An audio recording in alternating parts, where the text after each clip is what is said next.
નવસારીના વિજલપુરમાં વરસાદથી થયેલા નુકસાનની સમીક્ષા. મેયર, મ્યુનિસિપલ કમિશનર સહિતના પદાધિકારીઓએ સર્વે શરૂ કર્યો.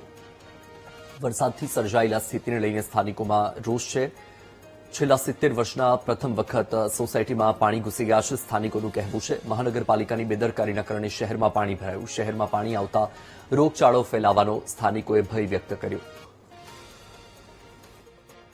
આ ગટરના પાણી જે અમારા વિજલપુરમાં આવે એ કઈ સારી વસ્તુ નહીં કહેવાય ને અમારે બહાર નીકળવું તો બી અમારે વરસાદનું પાણી, રેલના પાણી તો છે જ નહીં, વરસાદના ગંધાતા ગટરના પાણી છે તો બીજા દિવસે સાંજે બી નીકળવાનું નહીં થયો હતો.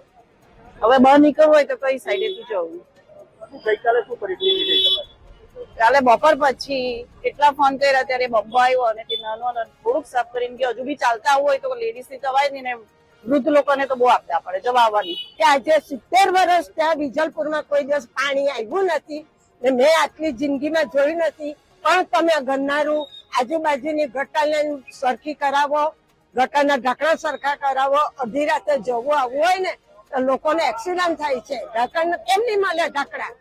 ઢાંકણ કરાવો ગટર લાઈનના. વિજલપુર દેશેવાળમાં કાદો, એટલો બધો કાદો છે કે અમારા ઉંમરવાળાને પણ તકલીફ પડે છે. 11 કલાકમાં 45 જેટલો વરસાદ પડ્યો.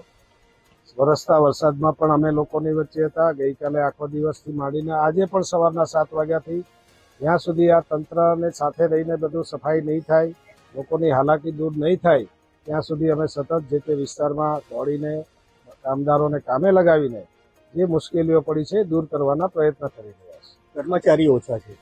કર્મચારીઓ અમારી પાસે છે. નવા કર્મચારીઓ ભરવા માટે અઠવાડિયા પહેલા છૂટ આપી દીધી છે.